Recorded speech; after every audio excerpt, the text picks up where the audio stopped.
Hello everyone, my name is Aeron, and today I'm going to react to the video of Anthony Metiever on why visualization is not required for memory palace success.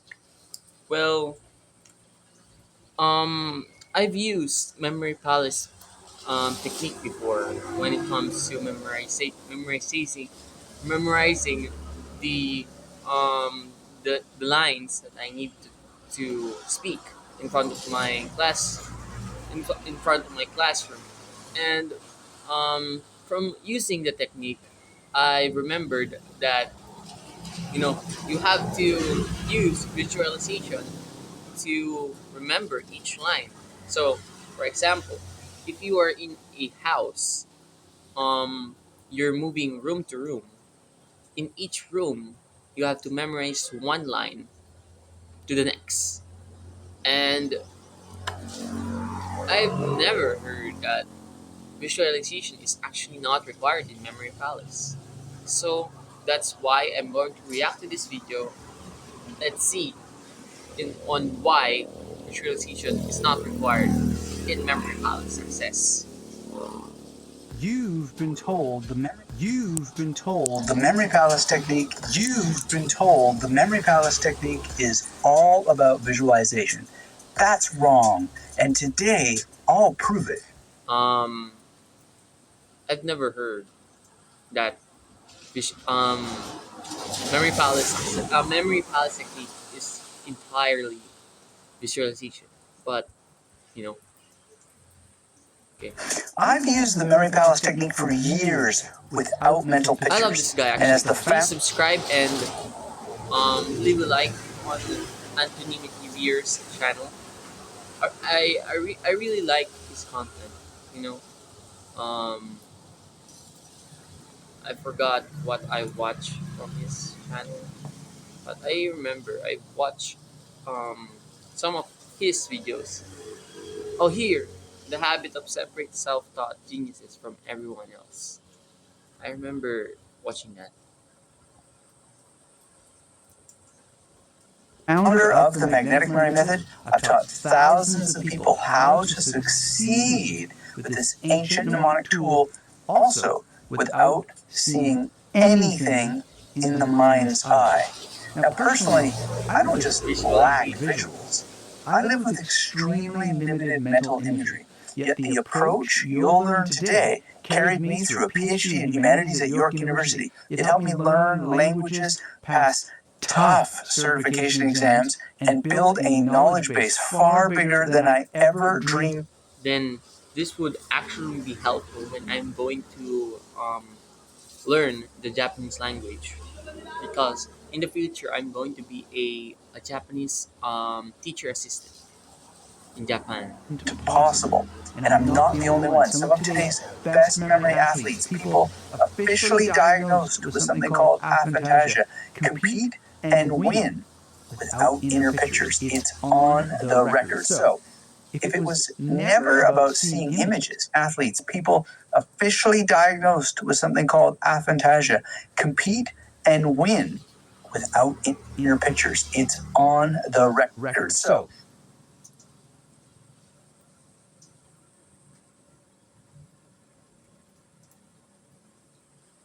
That's crazy. if it was never about seeing images, how did the memory palace technique get twisted and win without inner pictures? It's on the record. So, if it was never about seeing images, how did the memory palace technique get twisted into something that so many people have mistaken? Maybe it's visualization inside of the mind. Or no. Actually, visualization inside of the mind is also considered visualization because you can see inside of your mind. So, but how it could be that visualization is not required? Mistakenly come to think of as purely visual, and more importantly, how can you start building well-formed memory palaces in 2 minutes or less, no matter what your imagination looks like and no matter how it functions? That's what today's magnetic memory method tutorial is all about. And we got to start by talking about why visualization took over. Because the truth is, the memory palace technique has always been multi-sensory. Indigenous cultures stored knowledge by arranging rocks, by feeling the beads on carved sticks or pieces of wood called lucasa, even by just using the knowledge by arranging rocks, by feeling the beads on carved sticks or pieces of wood called lucasa, even multi-sensory. Indigenous cultures stored knowledge by arranging rocks, by feeling the beads on carved sticks or pieces of wood called lucasa, even by just using their own hands. And in some Aboriginal traditions, fingers represented rules of conduct. So during a meeting, simply pressing thumb to finger would spark recall. What? No inner movie.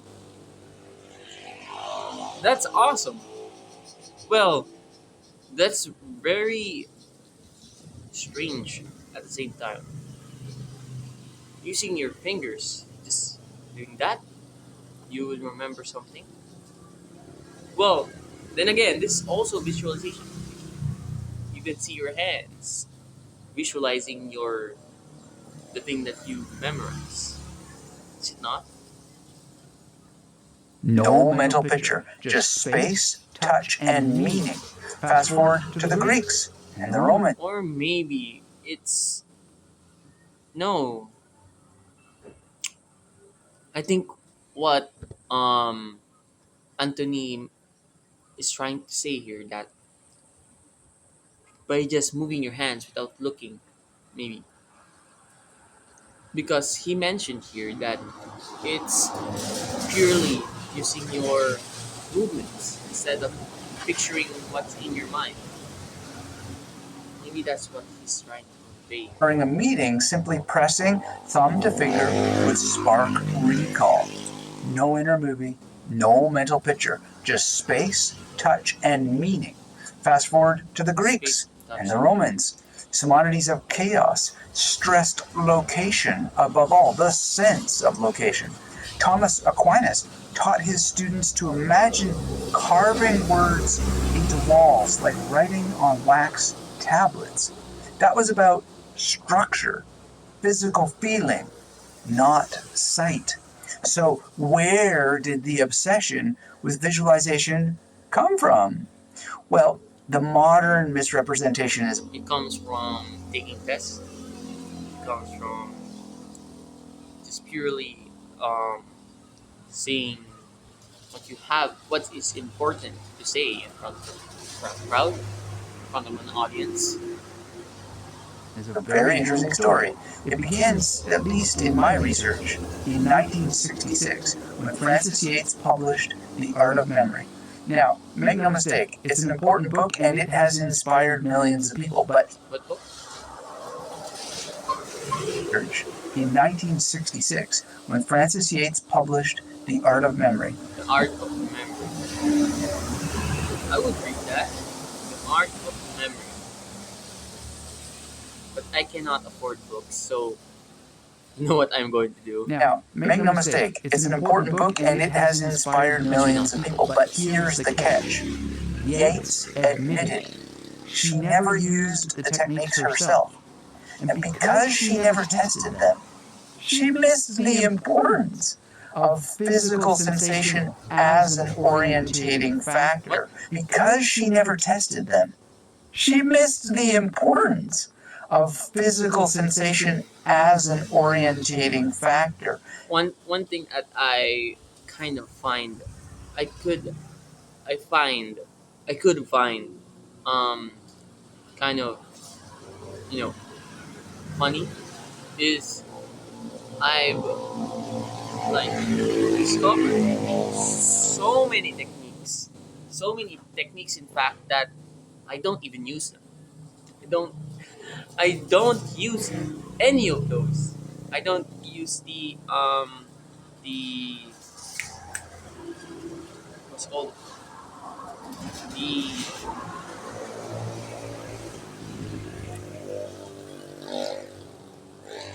wow I forgot. But I know I written countless of these formats. I mean, this forgot what's it called, man. This these guidelines. Let's go on with guidelines. And I never used any of these guidelines, even though I thought I could use them when talking to my when reciting in class. Well, that's kind of a bummer. I just wasted. I mean, it's not wasted. I could still use those formats or guidelines. It's just not. It's just I couldn't use them right now. And she missed the conceptual logic that appears over and over and over again in the sources that I think she would have understood better if she had used the techniques. So she wound up emphasizing the visual, and this mistake spread worldwide. Now, Yeats wasn't working in a vacuum. Introduce Dorothea Singer, who in 1950 wrote this book and dismissed Giordano Bruno's use of Ramon Lull's combinatorial wheels. She said that it was foolish, and here's how she put it in this book. Capable of hero worship, Bruno sometimes chose heroes who would have been strangely out of touch with him. As, for example, that saintly and mystical, muddled and truculent Franciscan Raymond Lull, on whose worst works he wasted many years. Wasted many years. By the way, guys, the video is in the description. Please watch his video after this, so that you can Use fully of understand. Ramon Lull's combinatorial wheels. She said that it was foolish, and here's how she put it in this book. Capable of hero worship, Bruno sometimes chose heroes who would have been strangely out of touch with him. As, for example, that saintly and mystical, muddled and truculent Franciscan Raymond Lull, on whose worst works he wasted many years. Wasted many years.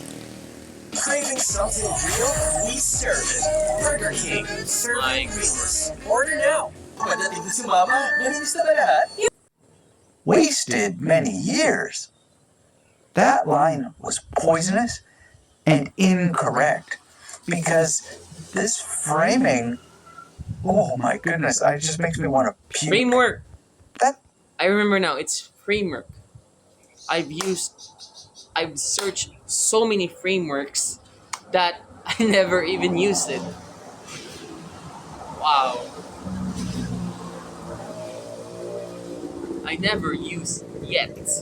So, you don't know. That's precisely what made Bruno's memory training so strong and so based on everything but the visual. And it wasn't just Ramon Lull that influenced Bruno in terms of logic, in terms of location, in terms of all kinds of tricks that have nothing to do with the visual. There are people like Jacobus Publicius, Hugh of St. Victor, Aristotle, and more.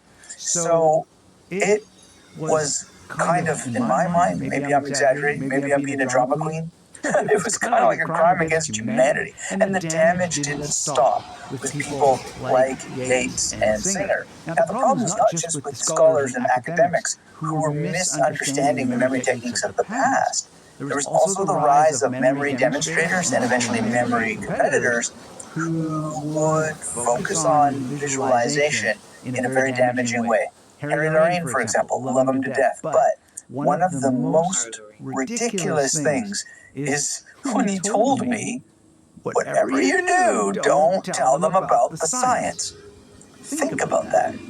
Lorraine believed people couldn't handle the deeper understanding that actually helps you use the techniques so much better. Harry even cut the memory palace from his books for decades, only finally addressing it in his final memory book, Ageless Memory. And if you want to get a sense of the stubbornness that he had, The memory expert prescription for razor sharp mind. Vehicle names and faces people don't notice. Excel at cards and other games. Never miss a point. Contain that one message on having a sharp, active mind. Well, this book looks tempting. I really need to I would really want to read this. And you know, this really shows that our memory is really not limit. I mean, it's not really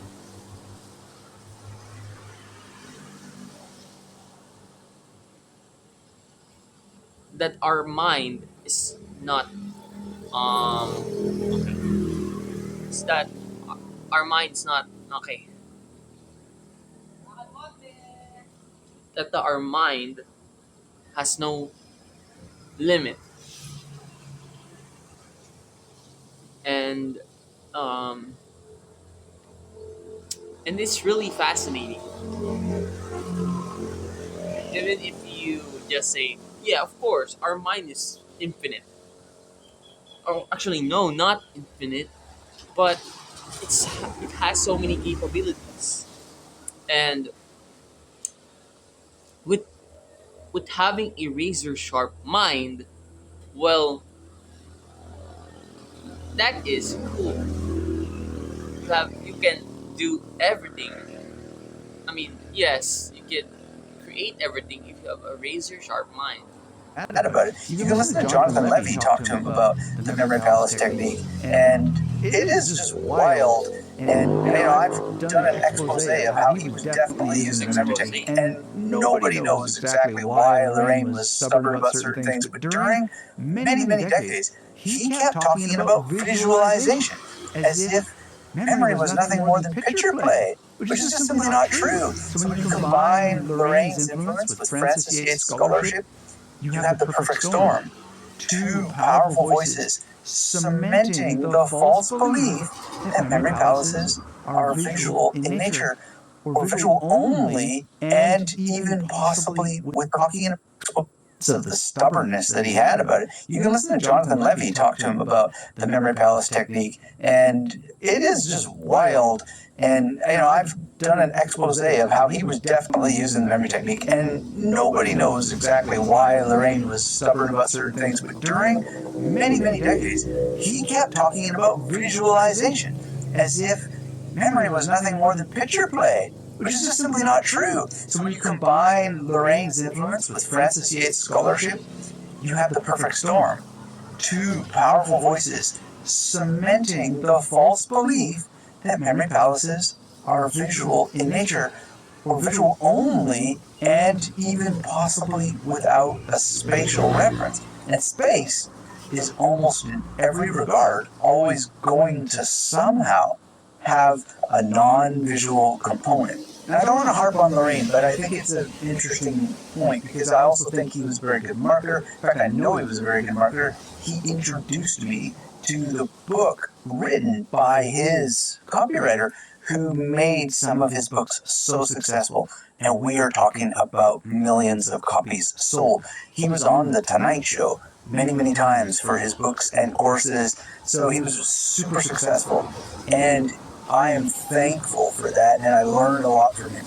But this misconception has been super damaging. It's also influenced memory competitors who write books for the market to take shortcuts, because Lorraine, I believe, had the belief, I mean, he basically told it to me in so many words, that the mass market just can't handle the truth. And so other people picked up on that as well. So a shorthand of images in the mind, pictures, and so on has arisen that never was actually true, not even for Lorraine. And it's just pretty sad. And this is where I need your help. Every week, almost every week on this channel, I bring you the truth about memory, drawn from history, science, even though Lorraine said, whatever you do, don't talk about the science, and real practices that you can learn quickly. Not watered down what the mass market wants to hear, not gimmicks, but the kind of knowledge that can free you from bad teaching and improve how you learn forever. But here's the reality. Information like this doesn't spread on its own.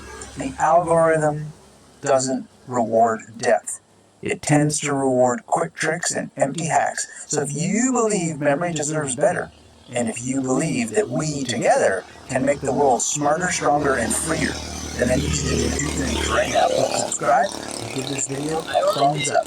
That tiny act signals to all the bots that memory matters and tells the algorithms that this mission is worth spreading, and it ensures you won't miss the next breakthrough technique or have a hard time finding your way back to this tutorial, because things are going to get serious, and knowing these details that I go into in depth are going to save you years of wasted effort. Now let's go deeper by sharing one of the exceptions to the rule.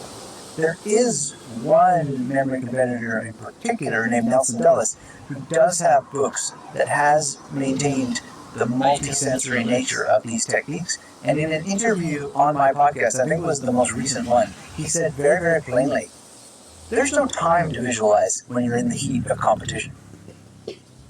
You want great hair? Time. I've competed myself, and it really slows you down to try to find some sort of visual connection. That's why the real methods rely on structure, sensation, and logic. So if visualization is unnecessary, even for memory champions, why would you need it to pass exams, learn languages, or master whatever field of knowledge you're working in? The answer is very simple. You don't need visualization. And in so many cases, it's bogging people down, even if they're good at using it. So I'm going to show you how to build memory palaces step by step. And it is one of the most exciting things that you'll ever learn, because not having to rely on inner pictures is going to make things so much faster for you from beginning to end. So the first step is to choose a real location. Start with a place you know well, so you don't need to see it in your head. Take the room you're sitting in so much faster for you from beginning to end. So the first step is to choose a real location. Start with a place you know well, so you don't need to see it in your head. Take the room you're sitting in right now. It's perfect. Just look around. You've got walls, you've got a door, you've got objects. These are your magnetic stations. And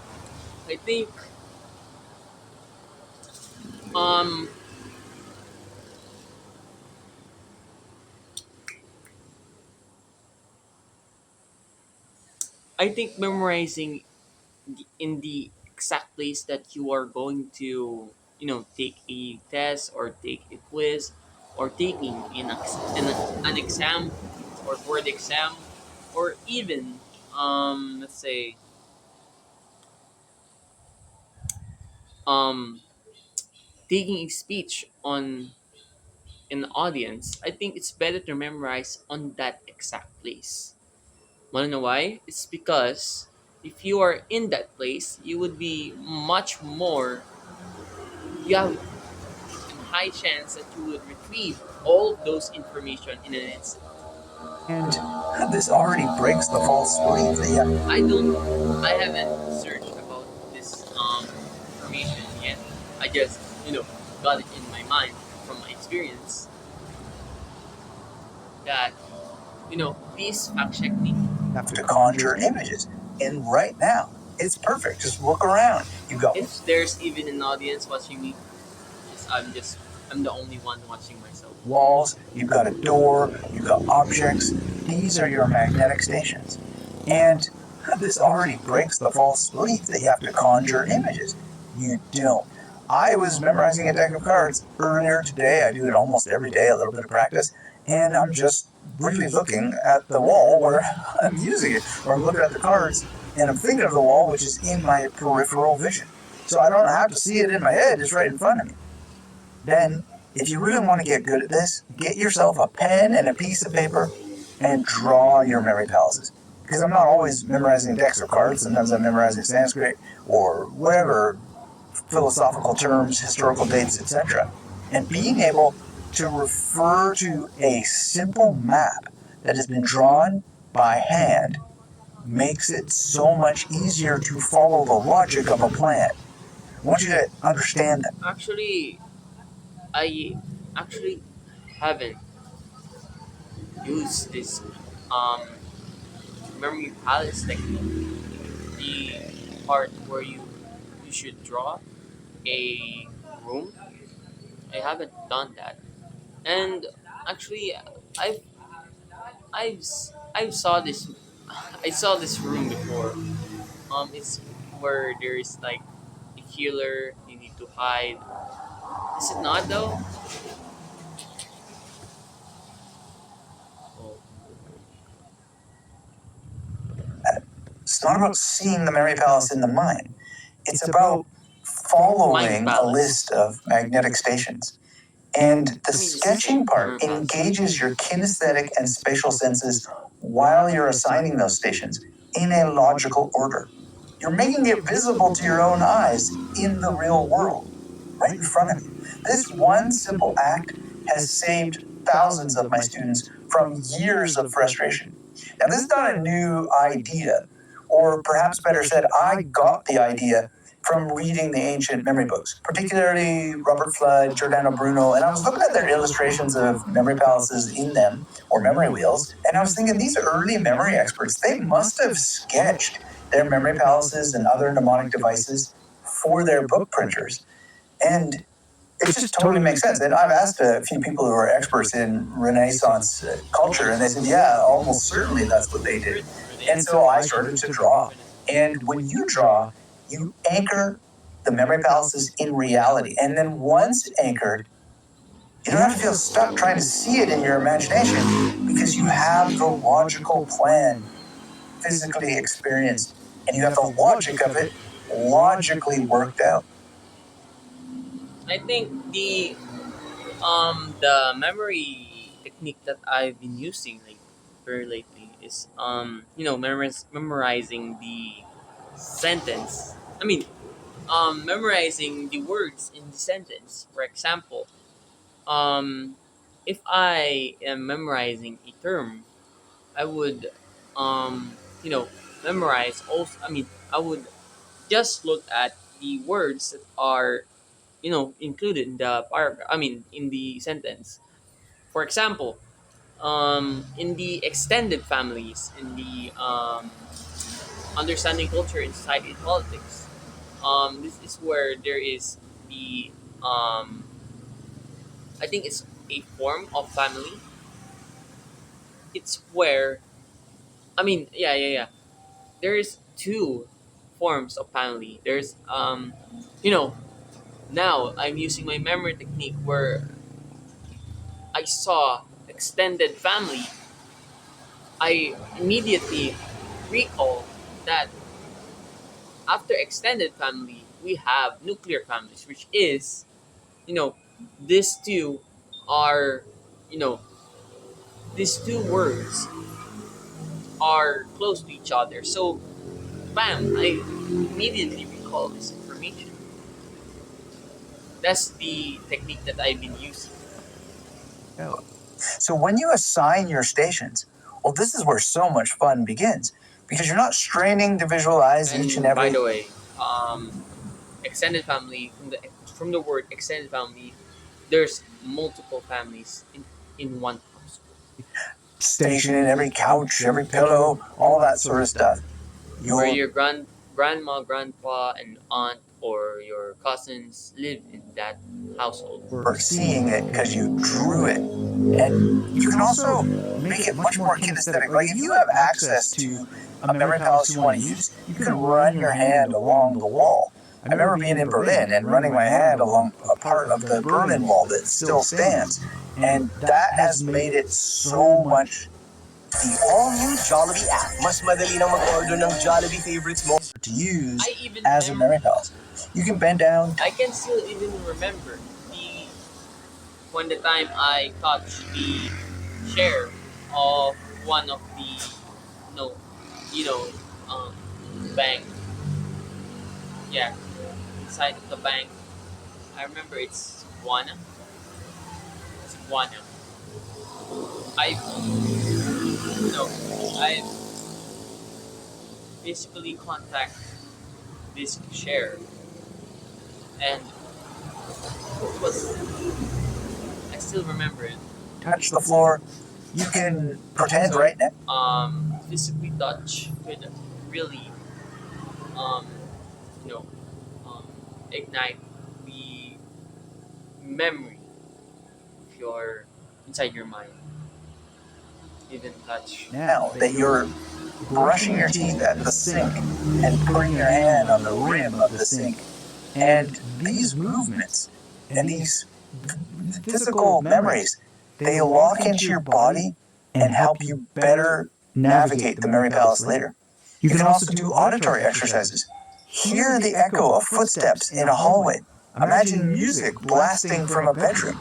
I don't remember memorizing with my auditory senses. But, when listening to music, that does work. This is something so beautiful, and you can play around with it, distort it, make it strange. But isn't that a visual? No, it's auditory. Like, for example, I would never hear church bells in my bathroom, but I can make massive church bells ring right now, creating. I remember the curfew sound when 10 p.m. hits in studio.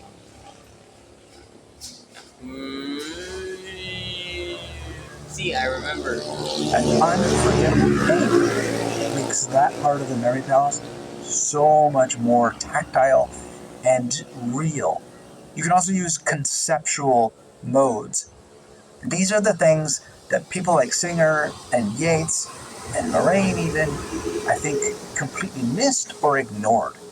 So, for example, you can have left and right, hot and cold, black and white, and categories like that are so powerful.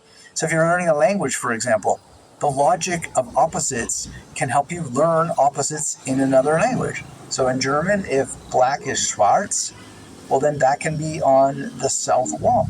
And weiß for white can be on the north wall. They're opposites, so they're on opposite walls. This is logic as an anchor. Notice what we're doing.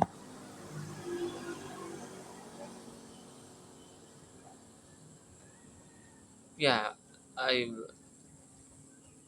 used that where there is two different words opposite to each other, antonym of each other, or even antonym. And I've always used this um guide where this is the opposite. And this, of course, obviously, these two are different, you know. But I use this where this thing should be positive, left, and this should be negative, right, so that I could contradict each meaning. Here, we're making it multi-sensory, but also conceptual, logical, and it's also a theater. And this is one thing that Robert Flood really hammers in his books. It's, well, he doesn't talk about movies because movies didn't exist in the Renaissance, but he's very clear that you want to use a theater that you've actually seen a play at, and then use the actual actors that were on the stage when you saw the play. And this is important because we tend to think in movies. And a lot of people email me and they talk about mental movies that they're using and how it's frustrating them because they can't see it clearly and all that sort of stuff. No, you don't have to see anything at all. And besides which, there's no variation in the I've never repetition. heard someone say that. For me, of course, he could experience something else different from mine. Um, but in his case, the person's case where you cannot memorize when there is no visualization. That's very untrue. The magic of cinema is. Memory is not like that. Memory is like a theater. The actors never perform the lines exactly the same way twice. each rehearsal is unique, and yet the knowledge can still be the same. So when you're using your memory palaces, when you're going back through them, don't try to make it the same. It's not, and it doesn't need to be, and that's just adding additional cognitive load. You don't have to see it crystal clear. You don't have to see it at all. But if you do have a visual sensation, think of that theatrical metaphor. It's just actors replaying, interpreting. The information is the same, but the actual way that you get it can have variations, and those variations actually help you get it into long-term memory. So embrace that theatrical nature. Don't push it away.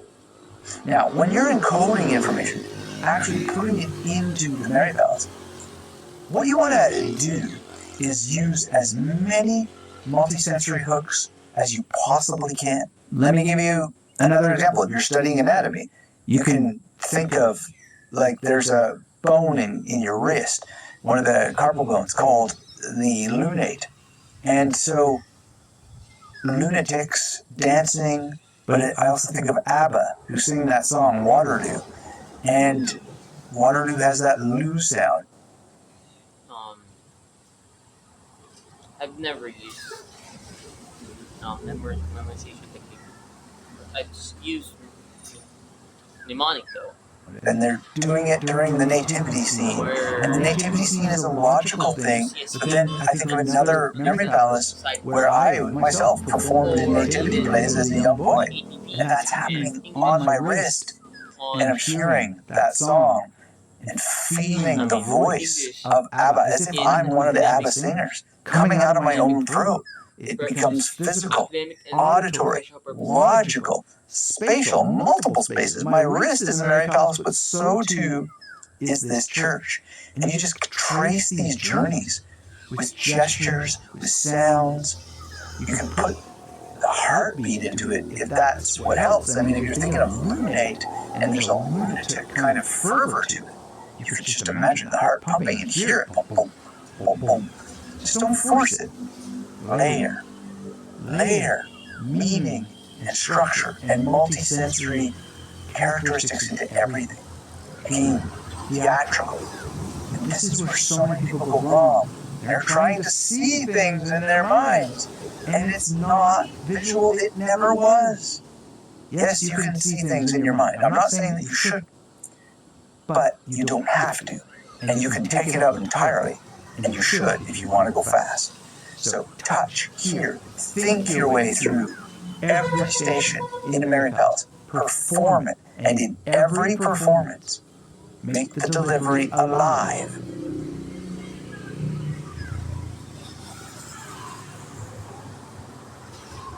This is how you eat an Oreo.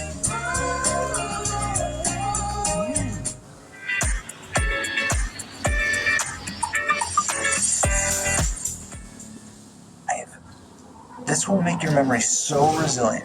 And now, practice this. This is the integration principle. It is a golden rule. You've got to practice integrating all of these sensations. Bruno was very, very strict about this. And he made these memory wheels to help you actually have a kind of mental metaphor or mental structure to work through. But he wasn't the only one. Thomas Aquinas stressed this. Hugh of St. Victor. They wanted you to combine touch, sound, concept, but never sight alone. Some of the older memory teachers are even quite forceful. It might even seem negative to you.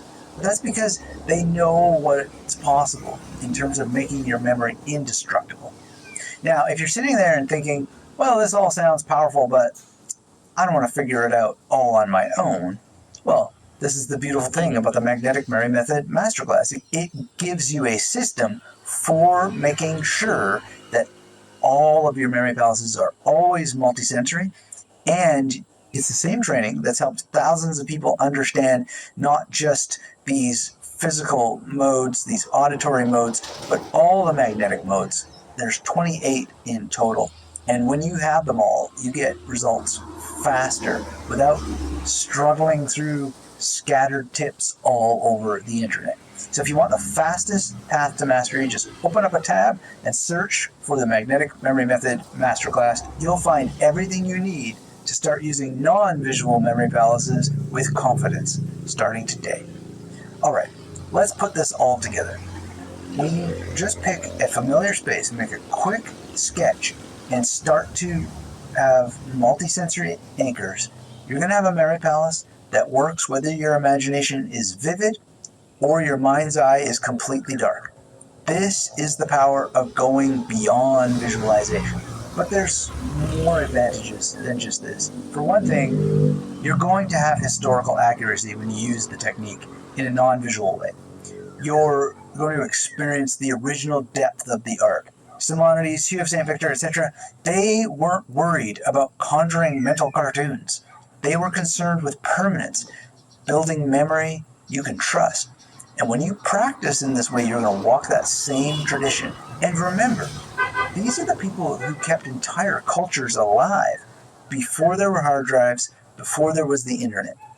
A second advantage is durability. So the logic-based and multisensory associations, they just simply don't fade as quickly as fleeting pictures. And you also got to understand that a lot of the people who do use pictures only, they're memory competitors. They're not learning the information long term. Those images dissolve, but deeper physical sensations remain. Touching a wall, hearing a sound, using concepts like opposites. These are much harder to forget. They dimensionalize memory. And this is why so many of my students report that once they stop forcing visuals, their recall improves dramatically. And it's also just a lot more fun when you can use power instead of force. Now, you might be thinking, oh, well, how is this going to make me go faster? It sounds like you're just adding a bunch of additional steps. In the beginning, that may be the case. But that's the third advantage. You're going to wind up with greater speed, but also greater flexibility. Because ironically, letting go of visualization to pick up more modes makes you faster.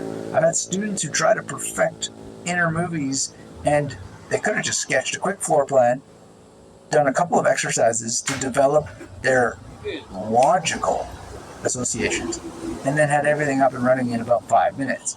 Now, most people take about 2 to 5 hours to set up the full magnetic memory method systems. There's 5 in total, but still, that's only 2 to 5 hours, right? So once you get that done, the sooner you can practice the process, and then the faster the process is going to become. Now, everybody has bad days, and I'm sometimes in a dark mood, or, the rare time I break my memory-friendly diet, I'll go have some pizza, cheese pizza, and then the next day I'll be a little bit bogged down or whatever. That happens. But still, I can rely on the system, and I don't have to think about it, because I have networks of memory palaces, some based on the alphabet, some based on numbers. I have networks of associations, also based on numbers and the alphabet. And I'm not the only one that just uses primarily this logical-based approach with multisensory sensations. One person that you may know about is Lynn Kelly. She's very public about having aphantasia. She's a science writer. She's a very well-accomplished memory athlete, and she's just a very good expert of memory. And with no mind's eye at all, she's been able to explain memory techniques to the delight of many, many people. And the more that you yourself read, the more you're going to see that you don't need images to excel. So check out Lynn Kelly. I've mentioned Giordano Bruno already, and one of my favorite books is probably one of the more difficult ones, but it's called 30 Statues, and basically what he did is he created a 30-station series of memory palaces. So each mythological figure becomes a statue, so there's 30 of them, and then each one has 30 stations. Really, it's 15 stations, but he chose the major body parts that have pairs. So eyes, ears, hands, knees, and that's how you wind up with 30. And this is not visualization. It's spatial, it's kinesthetic, and it's conceptual. Now, you'd be right if you're objecting, hang on a second, he's talking about mythological statues. Sounds pretty visual to me. Well, yes and no. I mean, the whole point is that you just have this reference point, and you know what you're doing. You know what you're traveling. So I think 30 stations is a bit too much. I always liked Ron White's simplification, which is just 10. And you can learn this. And I travel from top to the bottom, the way that Ron White talks about. And it's very, very fast. It is only 10 stations per body. But when you think about it, you've got Adam West, who played Batman. You've got Christian Bale, who played Batman. You've got Michael Keaton, who played Batman. There's all kinds of Batmans. And by the time that you get through all the people who have played Batman, well, you've got 50 or 60 stations, right? And I can tell that he's very a fan. She's a fan of DC. very simple to remember because they're 10 and they're strategically placed. And you can match them with something called the major system. And I won't get into that now, I but could tell that he's a huge fan of DC. the point is that it just gives you an additional layer of a logical association that you can use practically without thinking. Now, a much simpler case study is the hand Mary Palace, and I mentioned the Aboriginal tradition, and this is one of my favorites. In preparation for an interview with Sandtalk, which talks about the hand Mary Palace in the Aboriginal tradition, I actually memorized the exact Aboriginal meeting principles Young Porta talks about using my hand. So on each finger, I placed a single word: connect, respect, reflect, direct. Like I memorize um the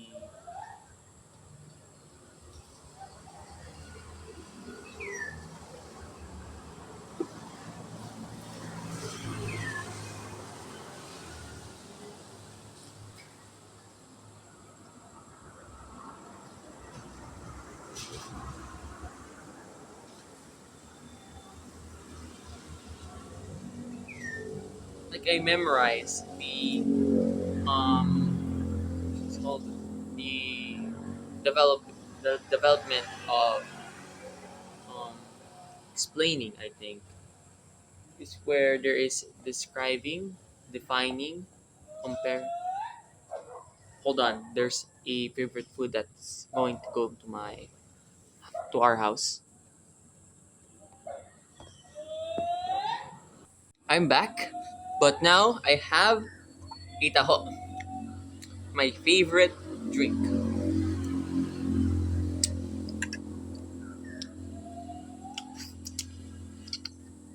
Not to mention, guys, this might be the first time I've eaten in a video.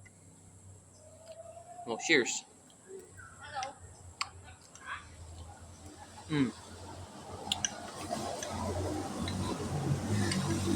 The dough, taho consists of um, tofu, but it's liquid, and sobu, sago in Tagalog. Mm. To summary the video, um, Anthony mentioned that um, in a that you don't really need visualization when it comes to memory palace. You just need to feel using your other senses instead of visualizing. It can be auditory, it could be um, tactile, and any except visualization. It could be also smell if you don't know. And now that's that's really much it. Other senses instead of visualization. Um, this the statement where visualization is a major part. I mean, is the whole part of memorizing is a misconception on the community of you know memorizing techniques. And all right, go watch why visualization is not required for memory palace success by Anthony Metiever to if you want to watch the full video. But for me, I would finish it later. So all right, that's that's it for now. So see you next video.